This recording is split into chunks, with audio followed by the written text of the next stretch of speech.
Olá, boa noite a todos, bem-vindos e bem-vindas aqui ao canal Essa é de Fato, no nosso querido programa de terça-feira, Mentes Criativas. Meu nome é Israel Aparecido Gonçalves, vou ajudar na organização desse programa, conversando com a doutora Maria Aldenora dos Santos Lima.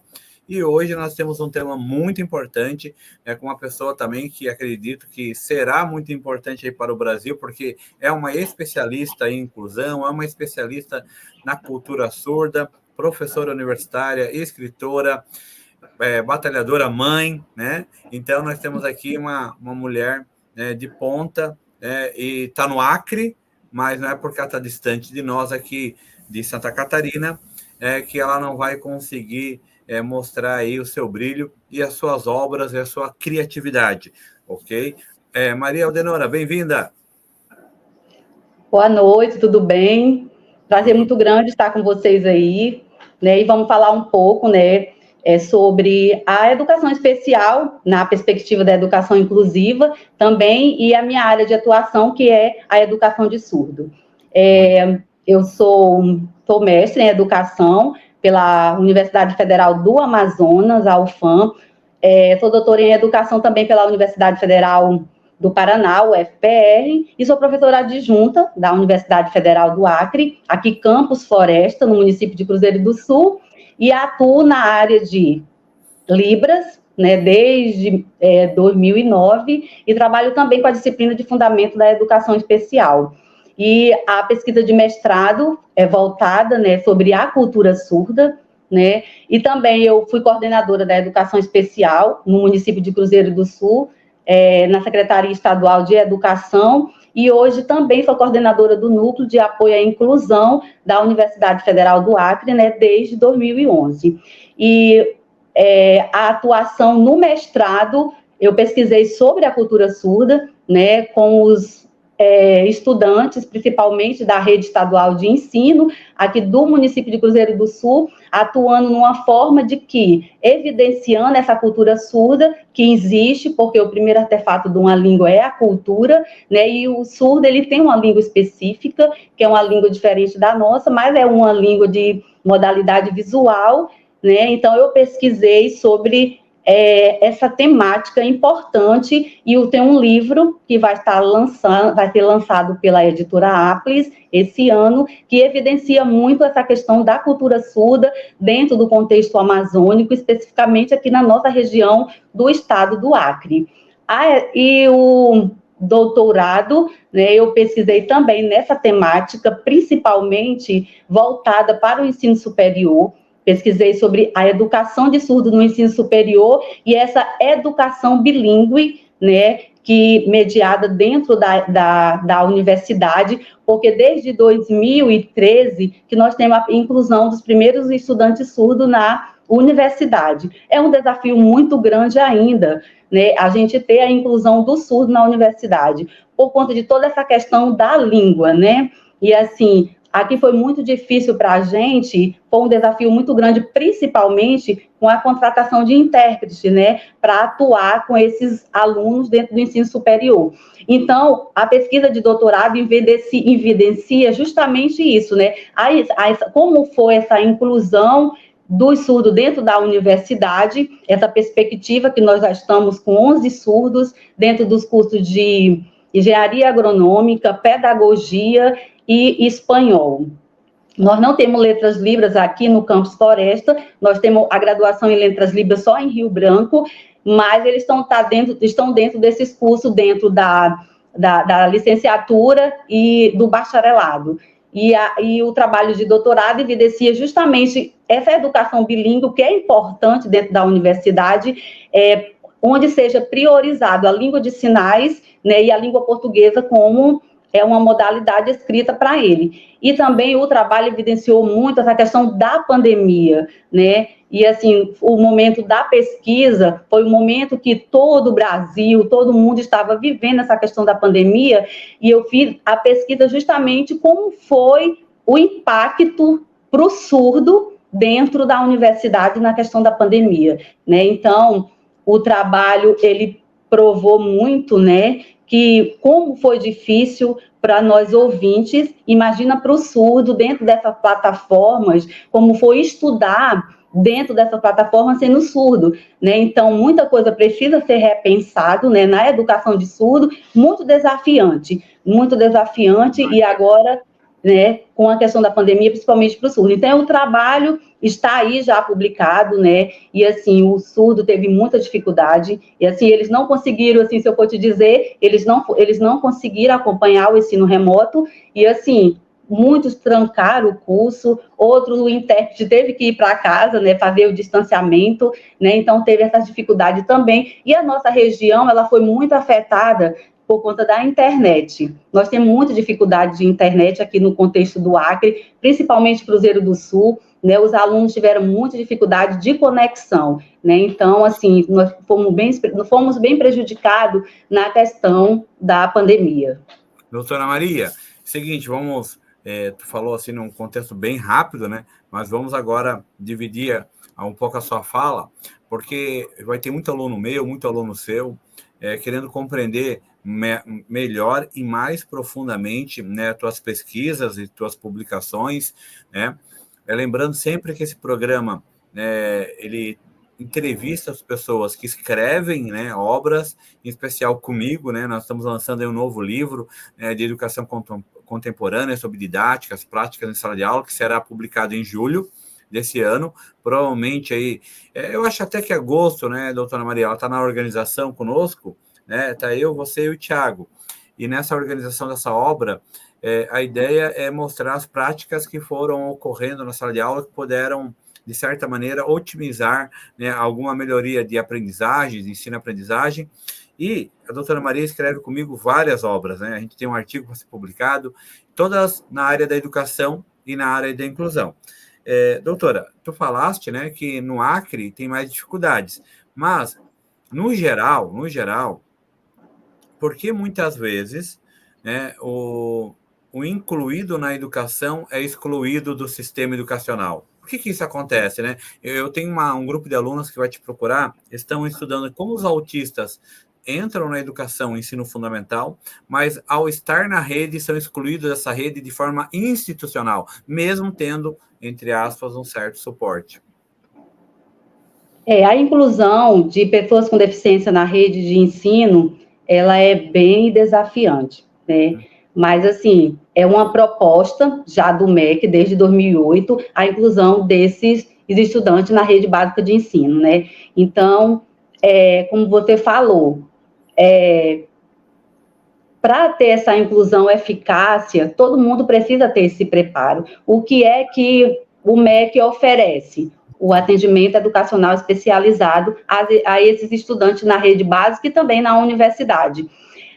A questão da exclusão, no sentido, muitas vezes, que assim, o próprio ambiente não está preparado para esses estudantes. Por exemplo, para que esses estudantes tenham uma inclusão eficácia, né, o ambiente ele precisa estar preparado. E, assim, essa preparação significa acessibilidade arquitetônica, acessibilidade atitudinal, o próprio apoio, né, que esse estudante precisa. E, assim, muitas vezes, quando ele é incluído, ele é só incluído pela equipe da educação especial, não é o todo, porque os professores precisam estar preparados para recebê-lo, como você falou, a questão do TEA, o transtorno do espectro autista. O professor, ele precisa trabalhar práticas dentro da sala de aula, né, porque esse aluno, ele vai precisar, muitas vezes, do mediador, vai precisar do assistente educacional, que estão preparados para atender, e muitas vezes o AEE, que é o contraturno, mas, muitas vezes, o próprio professor, dentro da sala de aula, tem dificuldade de trabalhar práticas dentro da sua própria disciplina, que eu vejo, assim, um pouco da exclusão nesse sentido, porque na universidade também o desafio é esse. Muitas vezes o professor está trabalhando com 35 alunos, trabalhando a sua disciplina, geografia, história, matemática, e esse aluno é excluído porque o professor, né, não consegue dar conta desse ensino dentro da sala de aula. E muitas vezes ele está com aquele com o apoio, né, do mediador, do assistente, essa parte da equipe, mas que o ensino não está voltado para ele. E é o que acontece com a inclusão do surdo também, né? Muitas vezes o professor regente, ele não sabe Libras, né? Ele não consegue trabalhar as questões visuais, e esse aluno é incluído, tem o apoio, mas, no geral, ele não está sendo incluído dentro das atividades e estratégias pedagógicas do próprio ensino do professor. Mas isso aí a gente não culpa justamente o professor, não tem os culpados, é porque preciso ser trabalhado mesmo. A inclusão é algo muito novo na nossa sociedade, né? E precisa ter estratégias, práticas, né? E os professores precisam ser também incluídos. Eu sempre falo, né? Eu fui professora da rede básica de ensino, sou professora de história, fui professora de história, hoje sou professora de Libras, e assim, precisa ser uma classe bem heterogênea, né? O professor precisa trabalhar, eu preciso, como professor, entender um pouco como é que o aluno autista trabalha, como é que o aluno surdo, o aluno com baixa visão, eu entender que eu vou receber esse aluno na minha sala de aula e eu preciso usar estratégia diferenciada, porque o apoio da educação inclusiva é apoio, né? Mas o aluno e parte da escola e parte da universidade, ou seja, o aluno é da instituição, ele não é do professor mediador, do intérprete, então ele precisa ser incluído no todo. Isso que você fala é muito importante, porque muitas vezes tem toda a questão de cota nas universidades, tem a questão legal mesmo da inclusão desses alunos na rede básica de ensino, mas muitas vezes há uma segregação ainda dentro das escolas e dentro da universidade, ou essa falta mesmo dessa acessibilidade, como eu falei, muitas vezes arquitetônica, atitudinal e de estratégia de aprendizagem.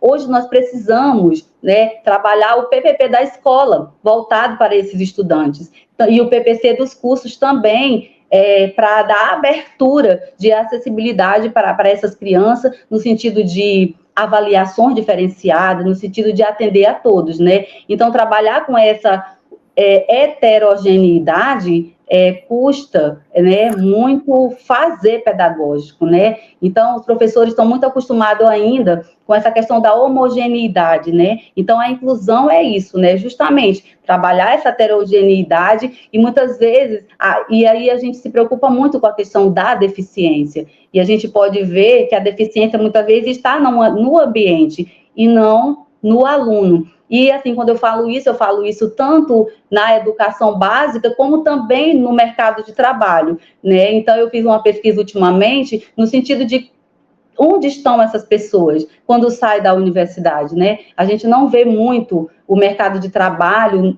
na questão da contratação, né? E o mercado de trabalho ainda exclui muitas vezes ainda esses indivíduos no sentido de não saber trabalhar, né? Então, Doutora, o que você fala é muito importante, né? Por conta do mercado de trabalho também. e se você está aqui, nesse momento, com mais de 10 minutos de programa, se inscreva no nosso canal SC de Fato, para assistir a série dos nossos programas de Mente Criativa. Quem quiser seguir a minha rede social professor Israel, não, calma aí. Tá aí, ó, Vida de Professor Israel, tá? É tudo junto. E é que eu tenho um que é de um grupo de estudo que eu faço na aula de Direito. Eu ia falar esse, mas esse não precisa nesse momento. Depois pode passar também teu Instagram, um contato institucional, se tu quiser, Aldenora, para a gente ter mais contato. Às vezes os alunos que estão ouvindo querem saber mais, né? Então você pode entrar em contato para os alunos, para as pessoas, os ouvintes entrarem em contato. Aldenora, vou fazer uma pergunta para você importante sobre o mercado de trabalho. Nessa pesquisa, tem um aluno, tem uma dupla, a Joyce e Mário, eles estão estudando a acessibilidade do mercado de trabalho, e eu falei para eles sobre a questão que tem lei, né? Se eu não me engano, é acima de X funcionários, 100, dependendo da empresa, que tu tem que ter um deficiente. Como é que tu vê isso? Precisa de cota, não precisa? Tá bom, não tá bom? É claro que tu não é, eu sei que tu é especialista em inclusão escolar, né? Eu tô falando agora da indústria. Se tu não puder responder também, eu vou entender, porque tu falou ali, eu peguei o gancho, como se diz. Mas, assim, ó, precisa se pensar muito na questão dos concursos e abrir mais abertura para os alunos com deficiência, sim, eu acho a percentagem muito pequena. E, principalmente nas empresas privadas, não tem aqui, né, eu falo da região do estado do Acre mesmo, tantas cotas dentro dessa rede privada. Nós temos aqui a Gazin, que é uma empresa que tem uma porcentagem também para a contratação de pessoas com deficiência. Quando eu trago para o lado da pessoa com TEA, tem uma dificuldade muito grande, e principalmente na questão do surdo. O surdo, aqui, todas as profissões são professores de Libras, né? E ele diz assim, eu queria muito trabalhar dentro de uma farmácia, eu queria trabalhar em outros ambientes que não seja só a escola. O quando não é trabalhando serviço braçal, carregando alguma coisa, temos até um caso aqui que ele trabalha numa distribuidora. Então, assim, não temos, principalmente, falta uma estratégia dentro da rede privada mesmo, para dar abertura para essas pessoas, né? Foi uma lei municipal que dá abertura que eles querem trabalhar em várias coisas, né? Porque, assim, a gente vê que dentro dos concursos, agora mesmo o Ministério Público, ele abriu no sentido de indígena, né? Eu participei da banca agora ontem, teve uma parte de heteroidentificação e abriram agora vaga para pessoas indígenas, né? Dentro dessa questão da diversidade, né? Mas a gente não vê muito abertura, principalmente para aluno com deficiência ainda, né? Dentro dos concursos. São poucas, eu acho muito pouca. No próprio Enem é muito pouca já, né? Então, é preciso se trabalhar, porque, assim, quando ele sai da universidade, a gente procura eles no mercado de trabalho, toda essa especificidade, não só surdo, né? A todas as pessoas com deficiência, e, assim, quando eu falo da pessoa, né, que tem dificuldade de cadeira de roda, que usa a cadeira de roda, e, assim, a nossa estrutura, eu falo no sentido de Acre, não é muito respeitada, né, a lei de acessibilidade ainda de 2000, né, por exemplo, faz estacionamento, as pessoas colocam o carro, as nossas ruas, ela não tem toda uma estrutura para a pessoa, mesmo se quiser sair de casa para trabalhar, não sairia, porque não consegue andar dentro dessa estrutura arquitetônica, né, então é preciso ser repensado, leis mais sérias, políticas afirmativas no sentido do mercado de trabalho, ainda deixa muito a desejar.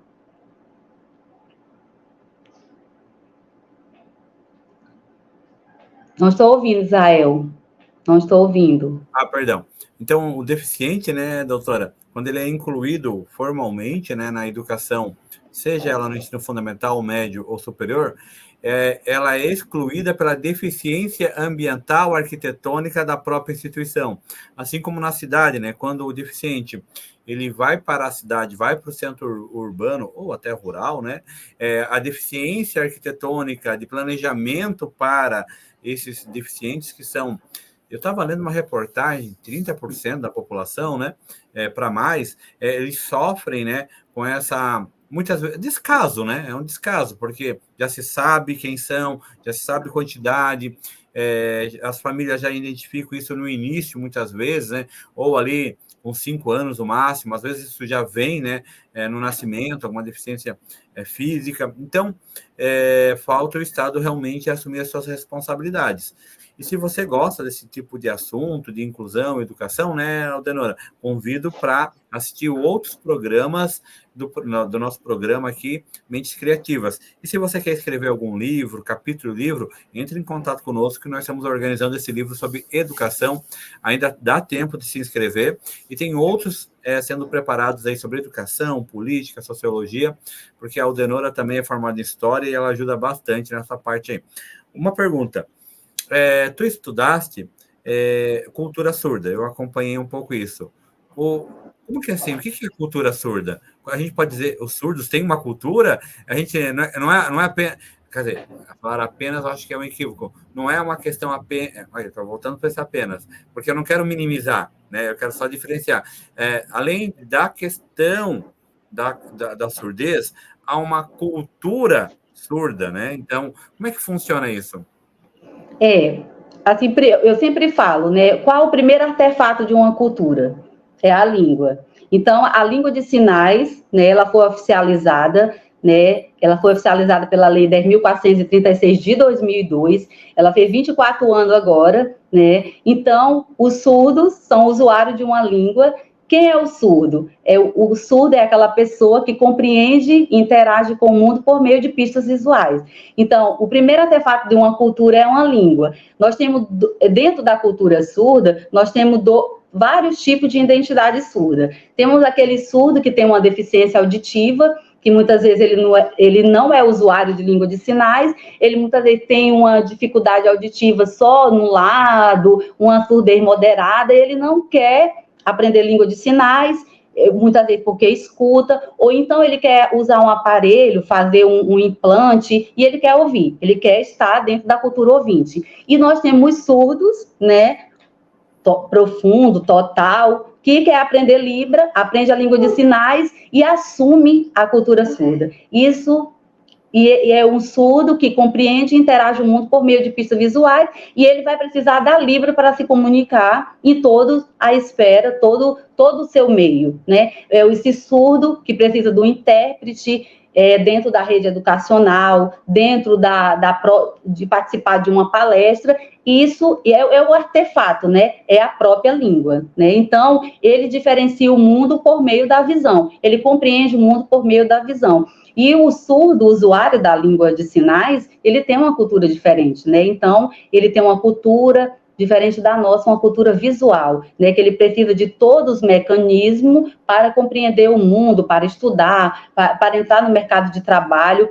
Ele usa a língua de sinais como língua natural, né? O português seria só uma segunda língua, né? Para ele escrever de modalidade escrita, e aí que seria uma língua segunda para ele, né? Então, é por isso que o surdo tem essa cultura, né? E ele precisa, né, em todos os ambientes, a lei, né, nós temos o decreto 5626 de 2005, que oficializou a lei 4.000, a lei de Libras, né, a lei 10.436 de 2002, e nesse decreto, ela regulamenta, né, que o português é uma segunda língua de modalidade escrita para ele, no sentido que ele precisa ter todos os conteúdos em língua de sinais, né, na escola. O mais importante dentro dessa educação bilíngue, né, que eles lutam por essa educação bilíngue, ela já fez parte desde 2001 como uma modalidade, a educação bilíngue de surdo é uma modalidade dentro da LDB. O correto seria que o surdo estudasse em sua própria língua natural, né, desde o primeiro ano que entrasse na escola até o 5º ano. Já existe que é chamado de classes e escolas bilíngues, onde o surdo estuda tudo em língua de sinais, e aí ele passaria para uma escola inclusiva só a partir do 5º ano, que ele iria ter o intérprete, que ele já era alfabetizado, né, dentro da sua língua natural, e ele ia ter o intérprete para interpretar dentro dos outros modalidades dentro do 5º ano.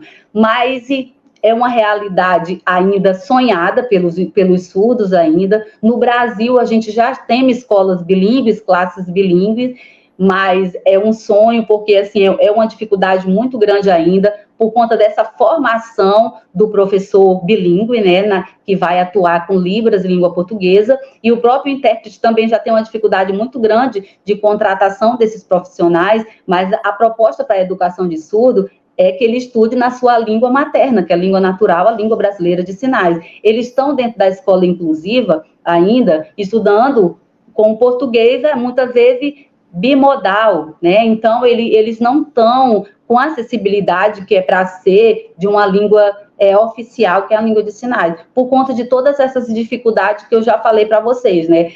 Não ter classe bilíngue, o MEC ainda entende que é exclusão tirar o surdo de dentro dessa classe que é inclusiva, mas o surdo ele tem especificidade diferente, né? Ele tem uma língua-alvo que está mediando aí o ensino. Então, ele precisa estudar em classe bilíngue, escola bilíngue, para que a língua dele seja natural, né? Então, 24 anos ainda da lei de Libras, mas que a gente sonha ainda com a escola bilíngue, com as classes bilíngues, para que o surdo tenha direito linguístico, né? Que é isso que que precisa acontecer na educação de surdo, que ele tem o direito linguístico de estudar na sua língua natural, assim como o ouvinte está estudando em língua portuguesa, está ouvindo, né, o direito linguístico. É isso que a gente luta, que a comunidade surda espera, né, que seja efetivada de verdade, né, oficializada mesmo, essa questão do direito linguístico nas escolas. Não só com a presença do intérprete, né? Porque muitas vezes a gente tem essa ideia que só o intérprete vai resolver o problema, né? O intérprete eu posso dizer que é um instrumento de acessibilidade, mas que a inclusão seja feita de fato, é que ele estude na sua própria língua natural, que é a língua de sinais. Muito bem. Assim, a gente já está a caminho de uma reta final, e professora, minha amiga, doutora, né? Muito feliz de ver você aqui, né? Sorridente, sempre na luta, né? E essa a luta continua, né, companheira, como se diz, porque você está na sala de aula, está na pesquisa, de forma breve, isso é difícil pedir, né? Como é que tu vê? Tu acha que com essa mudança de governo, né? O governo Lula provavelmente é um governo mais propenso à inclusão, mas isso também depende muito dos estados, do município. Para te perguntar assim, vamos conversar daqui 10 anos, né, sobre isso. Vai ter algum avanço? Nós vamos ter isso mais disseminado, né? Você percebe na própria faculdade tem mais pessoas se formando, né? Vamos ter uma melhoria desse quadro, vamos dizer assim, dessa deficiência pública que não entende, né, como se trata os nossos deficientes, né? Como é que tu vê esse cenário aí por essa reta final? Eu já peço também que você, né, faça assim as suas considerações finais. Eu sou muito sonhadora, né? Assim, nós tivemos avanço na educação inclusiva, assim, muito, né? Precisa ser efetivada de fato, né? E a questão da educação de surdo ser só refletida, e é isso, né? A questão da própria ser uma modalidade da LDB, a educação bilíngue de surdo ser uma modalidade da LDB é um avanço muito grande, né? E assim, é preciso que se pense a língua de sinais dentro como uma disciplina também, né? Assim, eu acho dentro das escolas é um sonho, e eu acho que isso que precisa ser feito. E assim, a comunidade surda, ela é muito mobilizada. Eles são muito mobilizados e conquistaram muita coisa, né? Precisa só ser respeitado o direito linguístico, né? E assim, eu tenho esperança, sim, com essa questão de ser uma modalidade hoje na LDB, né? E assim, nesse governo, eu tenho esperança, sim, vai melhorar, sim. E assim, na universidade, nós já temos 11 surdos, já terminaram o ensino superior. E, assim, o sonho deles mesmo é estudar numa escola bilíngue, né? Mas precisa que os municípios criem leis e aderem dentro do seu município a educação bilíngue de surdo, e que eles estudem em classe e escola bilíngue, né? Então, é o repensar, né? O repensar, entender que ele é diferente do aluno autista, ele é diferente do aluno com baixa visão, e que a inclusão dele só vai ser resolvida quando se pensar na questão linguística. Ele aprende, ele vai ser alfabetizado na língua de sinais.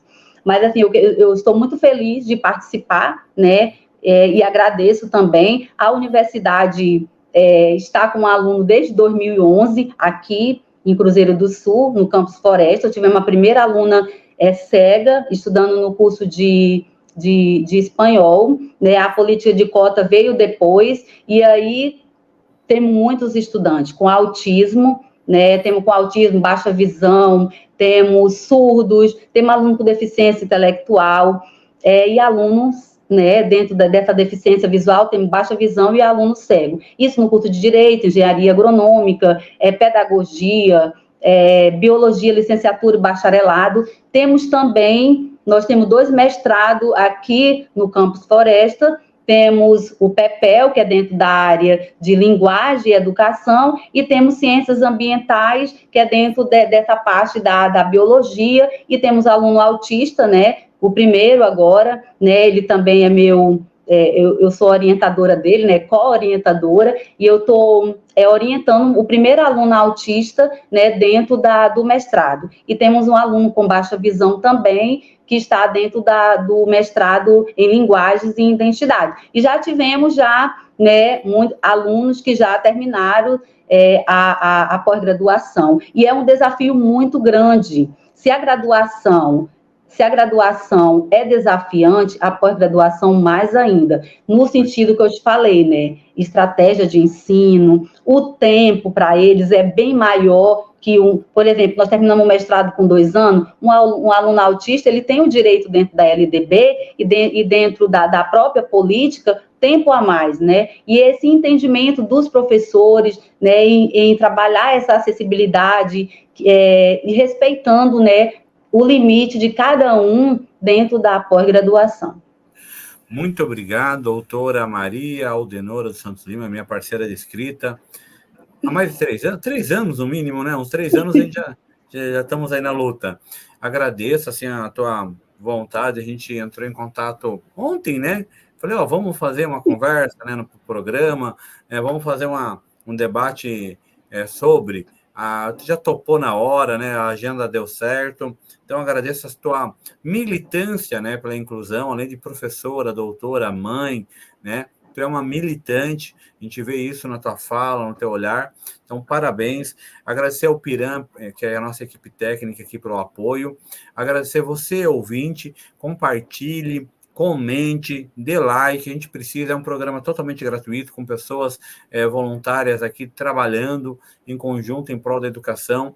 Então, quero ver aqui vocês compartilhando, perguntando, e qualquer dúvida, entre em contato com vidadeprofessor.real pelo Instagram, ou pelo SC de Fato, também pelo Facebook e pelo YouTube, tá?